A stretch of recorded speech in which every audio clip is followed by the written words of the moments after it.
Sir আমাদের মানে পরীক্ষা দিতে হলে 500 টাকা দিয়ে প্রবেশপত্র নিতে হবে। এটি তোমাদের কাছে আমার আবেদন।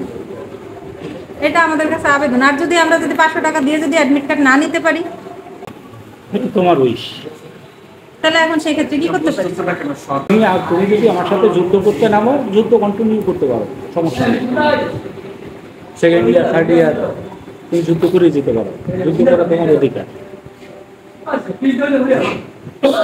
এক্ষেত্রে যদি আমি 500 টাকা দিয়ে অ্যাডমিট না নেই, তাইলে মানে এটা তোমার ব্যক্তিগত বিষয়। তাহলে স্টুডেন্টের তো অ্যাবিলিটি থাকে না 2600 টাকা দিয়ে ফর্ম ফিল শোনো, অ্যাবিলিটির কথা বইলো না। যারা গরিব তারা টাকা দিয়ে গেছে, রিক্সাওয়ালার কোলা আইসা টাকা দিয়ে গেছে। যারা ধনী সামর্থ্যবান তারা যুদ্ধ করে। প্রিন্সিপালকে কেন হেনস্থা করা যায়?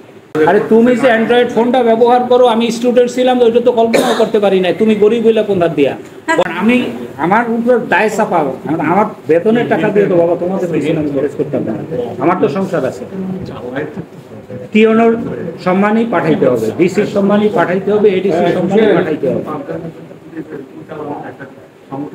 দুইজন ট্যাগ অফিসার আছে, তাদের সম্মানই দিতে হবে।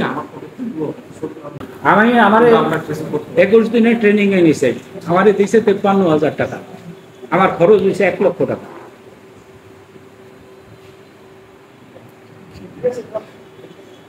আর আমার খরচ না দিলে আমি ট্রেনিং করব না।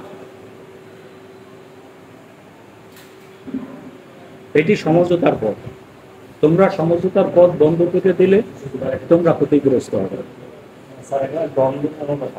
ঠিক আছে, ঠিক আছে। এখন স্টুডেন্ট হিসেবে আমাদের জানার অধিকার আছে, আমরা জানলাম।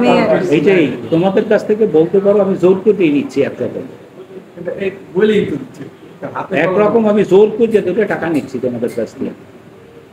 কারণ আমি কি করব, অনার্সের কেন্দ্র ফি 1 টাকাও নেওয়া হয়নি, 1 টাকাও বাড়তি নেওয়া হয় না। আসতেছে নিয়ে যাইতেছে, আমারও টেনশন নাই। আমারও ডিসির সম্মানই পাঠানো লাগবে না, এডিসিরও লাগবে না, টিওনেরও লাগবে না, ওটা বিএম কলেজের ফাংশন। ওই যেমন ডিসির সম্মানই নির্ধারিত, ঠিক আছে। সে 10 জন পরীক্ষা দিল যা, আর 1200 জন পরীক্ষা দিল তা, ওইটা দিয়ে পাঠাইলেই হয়ে যাবে। কারণ সরকার নির্ধারণ করে দিচ্ছে, আরে এত দিতে হবে, আরে এত দিতে হবে, আরে এত দিতে হবে। তারা তো বোঝে না যে আমার কেন্দ্রের এই অবস্থা। বিএম কলেজ দিয়ে যাচ্ছে সরকারি কলেজ, আরসি কলেজ সরকারি কলেজ, সে দেবে না কেন?